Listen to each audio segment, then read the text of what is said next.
Oke, kita doakan semoga Rizka cepat sembuh ya.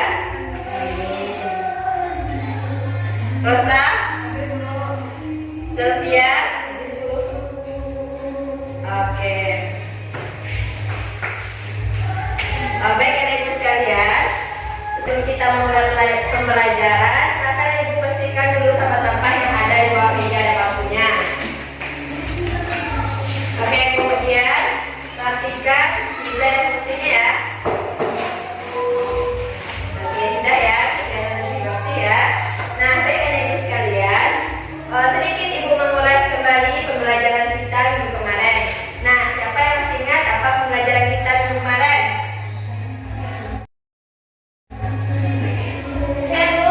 Oke, silakan nanti. Organisasi, Bu. Oke, bagus sekali. Minggu kemarin kita belajar mengenai organisasi.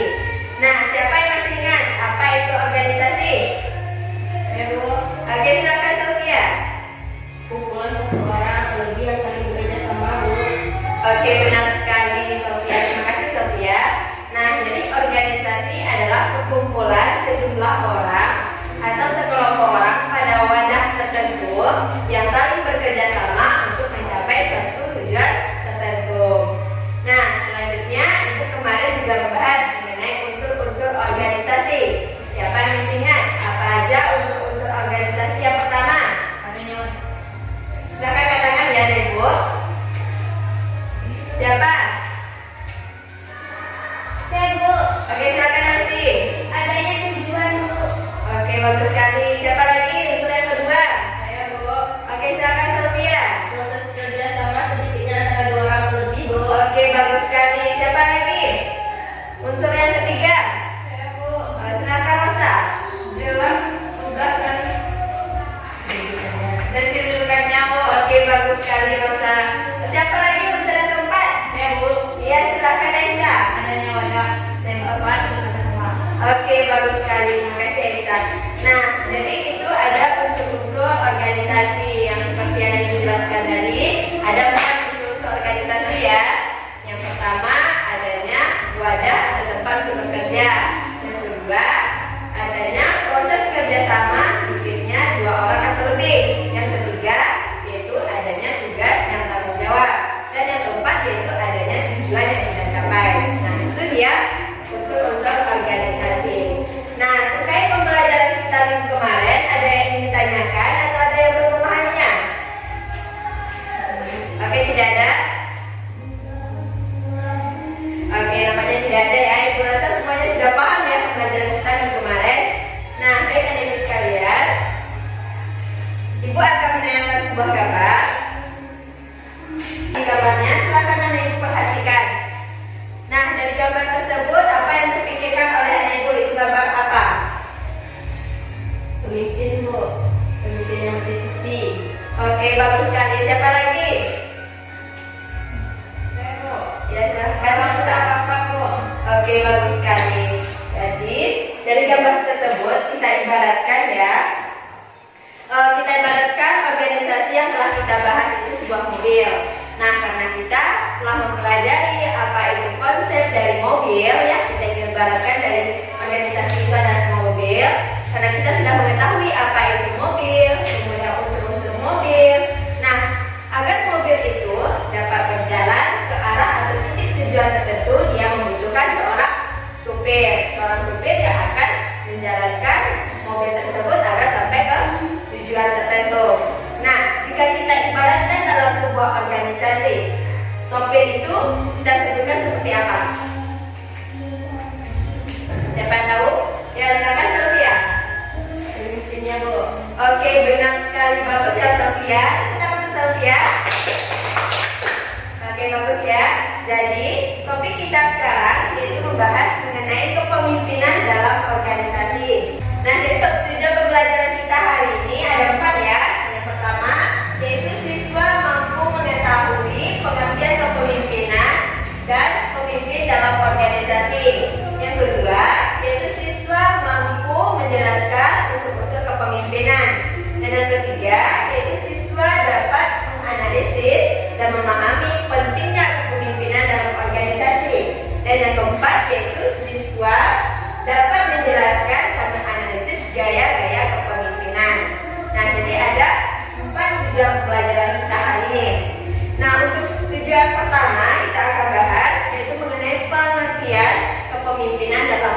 organisasi ya. Ya. Nah, pernah dengar kata kepemimpinan sebelumnya? Oke, sudah. Kalau sudah, siapa yang tahu apa makna istilah dari kepemimpinan ini? Ya, silakan angkat tangan.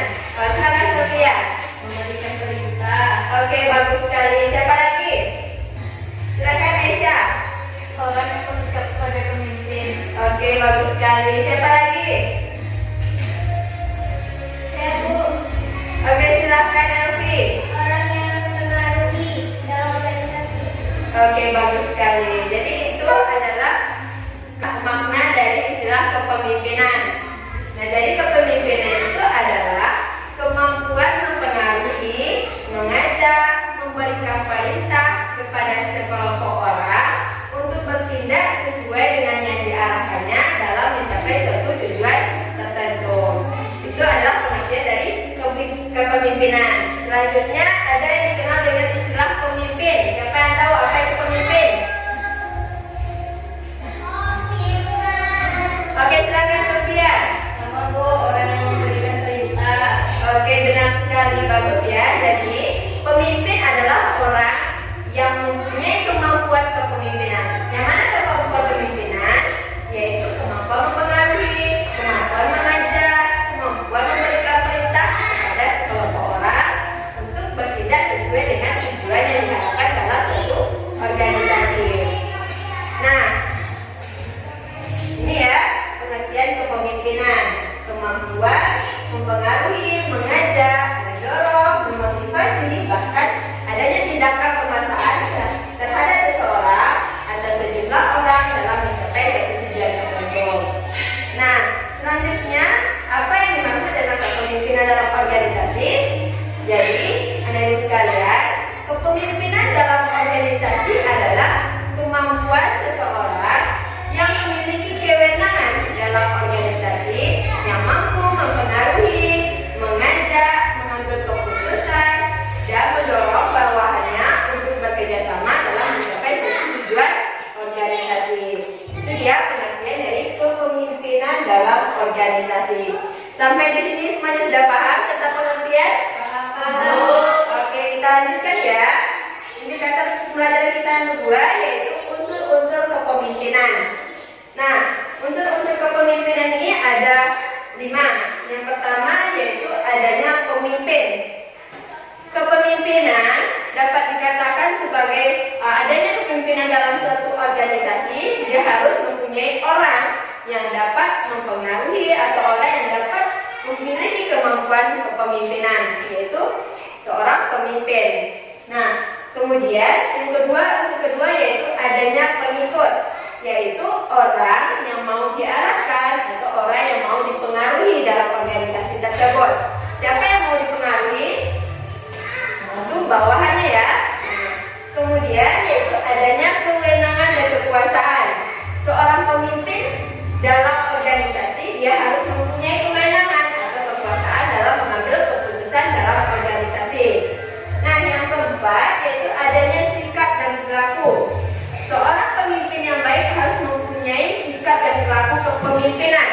Apa saja kemampuan dari sikap kepemimpinan ini? Yaitu seorang pemimpin dapat mengambil keputusan yang adil, yang profesional, kemudian sebagai penengah dalam organisasinya. Dan unsur yang terakhir yaitu adanya situasi dan kondisi. Nah, adanya kepemimpinan dalam situasi dan kondisi itu dilibatkan adanya sekelompok orang dalam organisasi itu yang dapat menjadi bawahan, yang dapat menjadi pemimpinnya. Nah, itu terkait dengan adanya situasi dan kondisi. Jadi adik sekalian, itulah unsur-unsur kepemimpinan. Sampai di sini ada yang ditanyakan mengenai unsur-unsur kepemimpinan? Oke, tidak ada ya. Nah, kita lanjutkan. Indikator yang ketiga yaitu pentingnya kepemimpinan dalam organisasi. Nah, siapa yang tahu mengapa perlu adanya kepemimpinan dalam organisasi? Siapa yang bisa menjawab? Saya Bu. Oke, silakan Sofia. Organisasinya tidak akan berjalan yang baik Bu. Oke, benar sekali. Bagus ya Sofia. Ada yang ingin menambahkan lagi? Mengapa perlu adanya kepemimpinan dalam organisasi? Oke, tidak ada ya. Jadi benar yang Pak dikatakan oleh Sylvia. Jadi adanya kepemimpinan dalam organisasi itu sangat penting. Mengapa demikian? Karena tidak adanya kepemimpinan dalam organisasi, organisasi itu tidak akan berjalan dan organisasi itu tidak dapat diarahkan kepada suatu tujuan dari organisasi tersebut. Nah, kita ibaratkan seorang nakoda kapal yang tidak mempunyai kapal. Ya, kalau seorang nakoda yang tidak mempunyai kapal, bagaimana seorang nakoda ini akan mengarahkan kapalnya ke dalam suatu tujuan? Nah, kemudian kita ibaratkan seperti dalam organisasi ini ya. Jadi, pentingnya kepemimpinan dalam organisasi yaitu sebagai faktor utama keberhasilan dari organisasi tersebut. Nah, itu terkait dengan pentingnya kepemimpinan dalam organisasi. Nah, selanjutnya, oke, silakan lihat ke depan ya. Di sana telah ada pentingnya kepemimpinan dalam organisasi. Yang pertama, yaitu adanya perubahan organisasi. Kedua, adanya penggerak organisasi agar dapat berjalan sampai ke suatu tujuan. Yang ketiga, yaitu kemajuan organisasi. Nah, sampai di sini ada yang ditanyakan? Oke, tidak ada ya. Kita lanjutkan.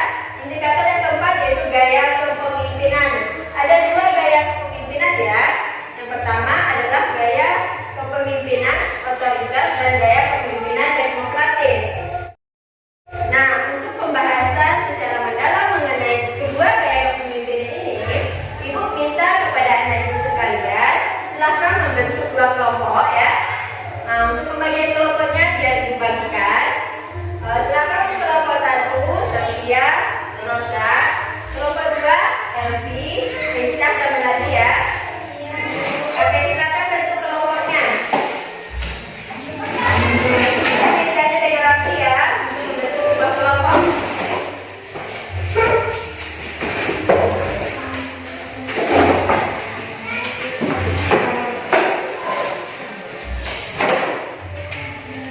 Sudah, bentuk kelompoknya.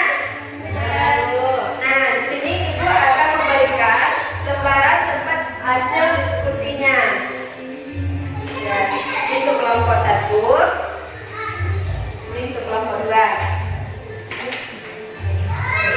Nah, jadi tugasan Ibu sekalian, silahkan terlebih dahulu baca yang diberikan tersebut. Nah, untuk tugasan Ibu untuk diskusi, silahkan anak Ibu diskusikan gaya kepemimpinan ini. Untuk kelompok 1, silahkan membahas gaya kepemimpinan otoriter. Untuk kelompok 2, silahkan mendiskusikan mengenai gaya kepemimpinan demokratis. Oke, terkait tugas kelompoknya ada yang ingin ditanyakan? Oke, tidak ada.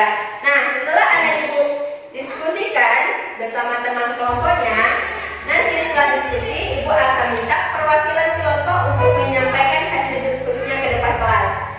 Ya? Oke, akan ibu beri waktu diskusinya selama 20 menit. Ya, silakan anak ibu mulai diskusi dari sekarang ya.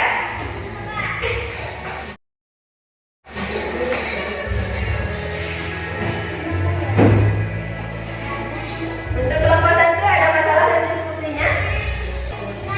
Bu, untuk pengertian kepemimpinan otoriter ini boleh pakai bahasa buku, Bu. Oke, kalau ini silakan anak ibu baca di buku ya. Kemudian untuk menyalinnya ke dalam laporan, anak ibu pakai bahasa diskusinya.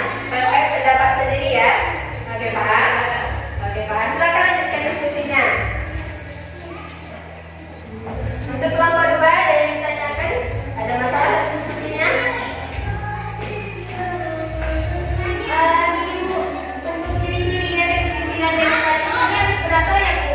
Oke, anak ibu bisa membuatnya lebih dari 3 ya. Oke. Silakan lanjutkan diskusinya.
dapat disimpulkan bahwa kepemimpinan otoriter ini adalah kepemimpinan yang tidak disukai oleh karyawan.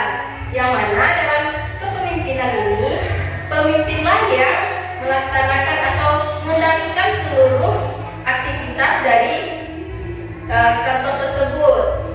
Nah, kepemimpinan otoriter ini sangat jarang digunakan karena ini adalah gaya kepemimpinan yang tidak disukai oleh karyawan. Nah, sekian hasil dari diskusi kelompok 1 mengenai topik kepemimpinan otoriter. Saya akhiri, wabillahi taufiq wal hidayah. Wassalamualaikum warahmatullahi wabarakatuh. Terima kasih kepada Sylvia. Beri tepuk tangan untuk Sylvia. Oke, terima kasih kepada Sylvia. Silakan Sylvia duduk ke tempatnya dulu. Terima kasih, Bu. Oke. Nah, itu dia penyajian kelompok dari kelompok 1. Kemudian dari kelompok 2 ada tanggapan dari penampilan diskusi kelompok 1. Saya Bu. Oke, silakan nanti. Baik, terima kasih Bu. Sebelumnya saya memberikan aplaus pada kelompok 1. Tapi di sini saya ingin memberikan kritik sedikit mengenai penampilan dari kelompok 1 bahwa dalam penyampaian ciri-ciri otoriter ini, kelompok saya menggunakan kalimat pengulangan. Nah, sebelumnya kelompok sudah menyebut ciri pertama yaitu dari kepemimpinan otoriter ini, yaitu pemimpin tidak menerima masukan orang lain dalam pengambilan keputusan. Dan pada ciri selanjutnya, kelompok juga menyebutkan ciri itu lagi. Jadi, kelompok kami menyarankan bahwa lebih baik memperhatikan lagi apa yang harus disampaikan dalam hasil diskusinya. Mungkin itu saja, Bu. Terima kasih, dikembalikan. Nah, terima kasih kepada kelompok 2 yang telah memberikan tanggapan. Nah, selanjutnya penyampaian hasil diskusi oleh kelompok 2. Silakan kelompok 2 perwakilan untuk maju ke depan. Siapa yang mau menampilkan? Saya, Bu. Oke, silakan Elvi.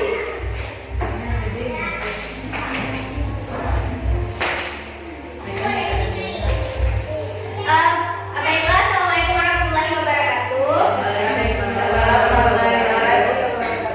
Perkenalkan, kami dari kelompok 2, saya perwakilan. Di sini dapat kami simpulkan bahwa gaya kepemimpinan demokratis ini merupakan gaya pemimpin yang memberikan wewenang secara luas kepada para bawahannya. Nah, setiap ada masalah selalu diikut sertakan bawahan sebagai suatu tim yang utuh. Nah, selanjutnya ciri-ciri gaya kepemimpinan demokratis. Di sini kami mendapat 5 poin. Yang pertama, wewenang pemimpin tidak mutlak. Pemimpin bersedia merupakan sebagai wewenang kepada bawahan. Keputusan yang kebijakan bersama, komunikasi berlangsung secara timbal balik dan juga prakasa dan padatan dari pimpinan maupun bawahan. Baiklah, itu hasil diskusi dari kelompok kami. Sekian, terima kasih. Dikembalikan. Oke, terima kasih kepada kelompok 1 yang telah menyampaikan hasil diskusinya. Beri tepuk tangan untuk kelompok 1. Nah, selanjutnya kelompok 2, apakah ada tanggapan yang diberikan untuk kelompok 1? Saya, Bu. Oke, silakan Sylvia. Di sini saya ingin bertanya kepada kelompok 2 mengenai ciri-ciri kepemimpinan demokratis. Nah, mengenai wewenang pimpinan tidak mutlak itu. Sebentar, Sylvia. Apakah kelompok 1 perhatikan apa yang disampaikan oleh kelompok 2 ya hasil tanggapannya? Nah, silakan lanjutkan Sylvia. Baik, saya ulangi kembali lagi. Yaitu saya ingin bertanya kepada kelompok 2 mengenai ciri-ciri kepemimpinan demokratis. Nah, mengenai wewenang pimpinan tidak mutlak itu gimana maksudnya kelompok? Ya, silahkan kelompok 1 beri tanggapannya kembali.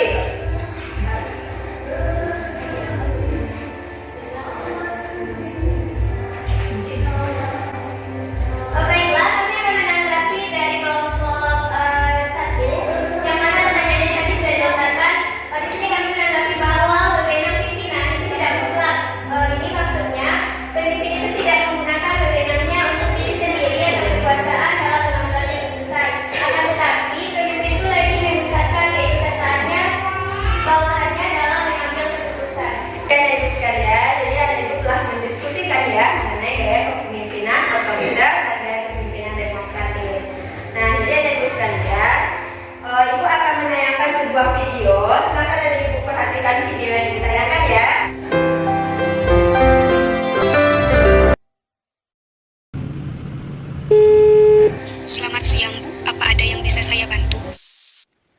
Besok pagi saya minta data laporan penjualan perusahaan tahun ini.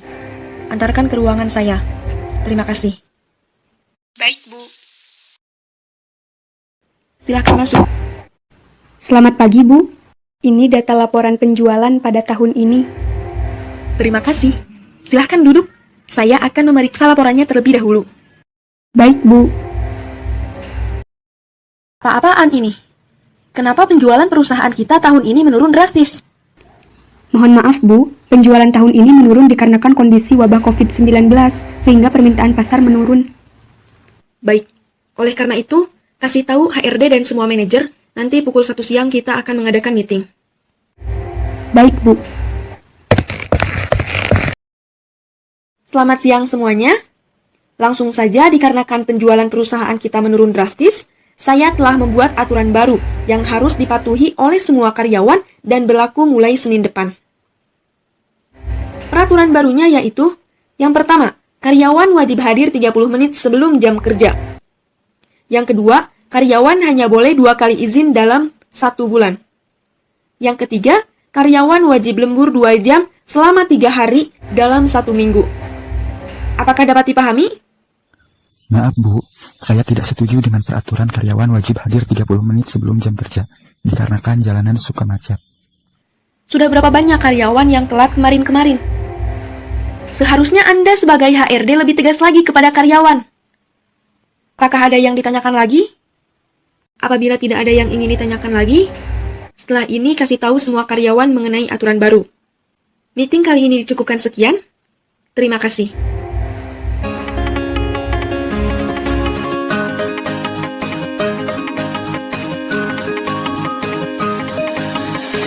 Assalamualaikum warahmatullahi wabarakatuh. Selamat siang semuanya. Mari kita mulai rapat agenda hari ini. Rapat kita kali ini akan membahas mengenai pendapatan perusahaan yang menurun. Apakah ada yang bisa menjelaskan mengapa pendapatannya menurun? Hal ini disebabkan adanya penurunan penjualan dari tahun 2018 ke tahun 2019. Mengapa penjualan kita bisa menurun? Begini Bu, performa penjualan kita turun karena di bagian produksi ada keterlambatan simpalan sekitar 15 menit yang menyebabkan produktivitas menurun. Baik, apakah ada saran dari manajer yang lain? Begini Bu, bagaimana jika karyawan itu diberlakukan untuk datang 15 menit sebelum jam kerjanya dan karyawan diberi reward untuk memotivasi agar lebih giat bekerja?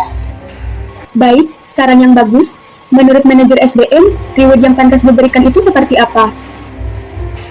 Menurut saya, reward yang pantas adalah penghargaan berupa tiket liburan selama 1 bulan. Lalu, bagi yang terlambat akan dikenakan denda sebesar Rp30.000. Cukup menarik. Apakah semuanya setuju? Setuju! Baik, jika setuju semuanya, saya akan menerapkan kebijakan ini 2 hari lagi. Terima kasih atas perhatiannya. Saya tutup rapat kali ini. Wassalamualaikum warahmatullahi wabarakatuh. Nah, dari video yang telah Ibu tayangkan, Ibu ingin bertanya, ini pertanyaannya spesial, ya. Siapa yang bisa menjawab pertanyaan Ibu ini mengenai video ini? Ibu akan memberikan hadiah. Ibu akan memberikan 3 buah pena ini ya. Nah, dari video untuk pertanyaannya perhatikan baik-baik ya, dengarkan baik-baik. Nah, untuk pertanyaannya, dari video yang telah Ibu tayangkan mengenai contoh gaya kepemimpinan. Dari video tersebut, siapa yang bisa memberikan intisari atau makna video yang telah Ibu tayangkan tersebut? Ya, siapa? Ibu. Oke, silakan Rosa. Dari video tersebut terlihat bahwa adanya perbedaan gaya kepemimpinan otoriter dan gaya kepemimpinan demokratis. Oke, bagus sekali Rosa. Beri tepuk tangan untuk Rosa. Oke, ini hadiah untuk Rosa ya. Selamat Rosa. Nah, dari video yang telah Ibu tayangkan tadi, seperti yang disebut oleh Rosa, bahwa ada intisari dari video tersebut mengenai contoh penerapan gaya kepemimpinan otoriter dan gaya kepemimpinan demokratis. Nah, jadi Ibu sekalian, ini terlihat perbedaannya ya. Gaya kepemimpinan otoriter, kita perhatikan ke depan ya Ibu. Oke, dari gaya kepemimpinan otoriter yaitu gaya yang tidak mengikut sertakan bawahannya dalam upaya mengambil keputusan dalam organisasi. Pemimpin hanya memberikan kejelasan tugas dan tanggung jawabnya saja, tanpa meminta pendapat, ide-ide dari bawahannya. Itu adalah gaya kepemimpinan otoriter. Selanjutnya yaitu gaya kepemimpinan demokratis, yaitu gaya kepemimpinan yang mana pemimpin ini melibatkan bawahannya untuk mengambil suatu keputusan atau mengungkapkan ide-ide bawahannya dalam memecahkan suatu masalah yang terjadi dalam organisasi. Nah, paham ya terkait dengan gaya kepemimpinan? Sampai di sini ada yang ingin ditanyakan? Oke, tidak ada ya. Jadi, adik-adik sekalian, terakhir sudah pembahasan kita mengenai 4 indikator pembelajaran kita hari ini. Yang pertama kita telah membahas mengenai pengertian kepemimpinan, yang kedua unsur-unsur kepemimpinan, yang ketiga itu pentingnya adanya kepemimpinan dalam organisasi, dan yang keempat adalah gaya kepemimpinan. Sembari menutup pembelajaran kita hari ini, Ibu akan memberikan kesempatan kepada anak-ibu sekalian. Adakah pertanyaan mengenai pembahasan kita hari ini? Saya, Bu. Oke, silakan nanti. Baik, terima kasih, Bu. Di sini saya ingin bertanya tentang dari gaya kepemimpinan otoriter dan juga demokratis dalam sebuah organisasi, mana gaya kepemimpinan yang lebih ideal yang dilaksanakan oleh pimpinan supaya tercapai tujuan organisasi. Oke, pertanyaannya lebih bagus ya. Nah, jadi kalau kita berbicara mengenai mana gaya kepemimpinan yang ideal dalam organisasi, itu tergantung dari situasi dan kondisi organisasi tersebut.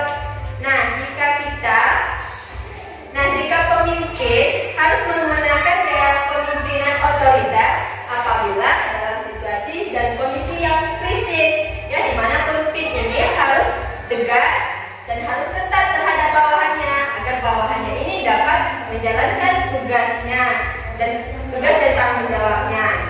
Nah, kemudian terkait situasi dan kondisi dari gaya kepemimpinan otoriter, apabila pemimpin ini sangat memerlukan ide-ide dari bawahannya mengenai permasalahan yang terjadi. Jadi itu ya, ibu sekalian, mengenai mana gaya kepemimpinan yang ideal dalam suatu organisasi. Itu tergantung dari situasi dan kondisi organisasi tersebut. Nah, apakah Elvi sudah memahaminya? Sudah, Bu. Oke, sudah ya. Ada pertanyaan lagi?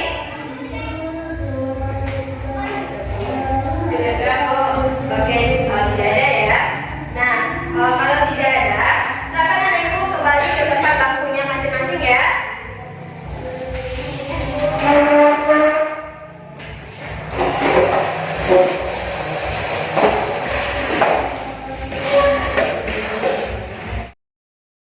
Oke, sudah? Baik anak-ibu sekalian, sebelum kita menutup pembelajaran, Ibu akan mengadakan kuis kecil-kecilan. Nah, kuis kecilan ini kita laksanakan secara tertulis ya, tidak lisan. Ibu akan memberikan 2 soal, ya. Silakan anak ibu tulis jawabannya pada kertas yang telah ibu sediakan. Oke, silakan langsung bagikan kepada teman-temannya. Oke, sudah semuanya? Sudah dapat kertasnya? Oke, silakan ibu simpan yang ada di atas mejanya kecuali kertas yang telah ibu bagikan. Yang hanya di atas meja adalah kertas dan pena.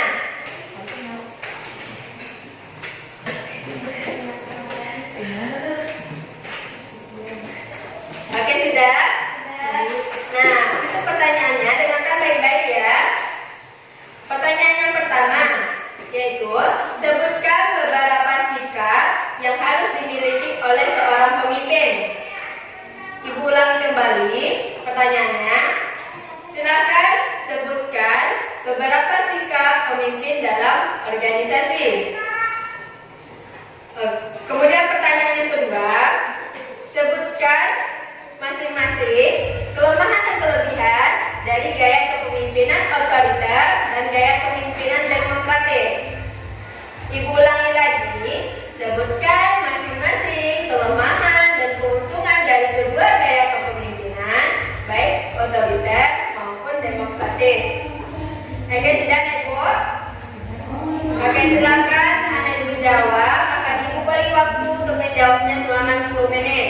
Setelah 90 menit berakhir, silakan kumpulkan ke meja ibu ya. Ya, Bu. Oke.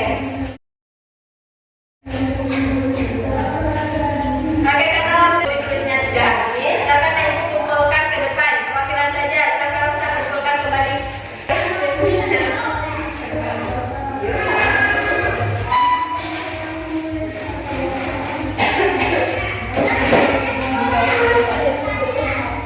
Dan jangan lupa kumpulkan kembali hasil laporan diskusinya ya.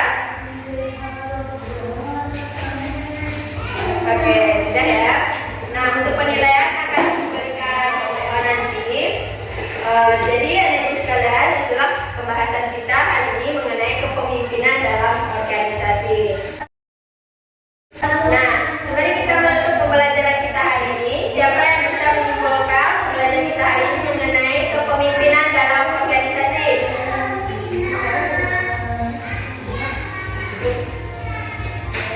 Ya, Bu. Oke, silakan Sylvia. Oke, terima kasih Bu. Baiklah, di sini saya akan menyimpulkan pembelajaran hari ini. Yang pertama, pengertian dari kepemimpinan. Nah, kepemimpinan ini merupakan kemampuan mempengaruhi, mengajar, mendorong, memaksa seseorang untuk berbuat atau mengundang sesuai yang diarahkan. Nah, sedangkan pemimpin adalah orang yang melaksanakan kepemimpinan.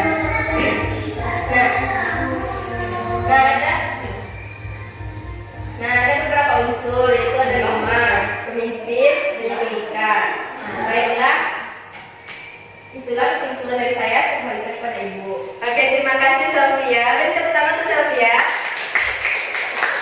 Oke, bagus sekali. Karena Sylvia telah menyimpulkan pembelajaran kita hari ini mengenai kepemimpinan dalam organisasi.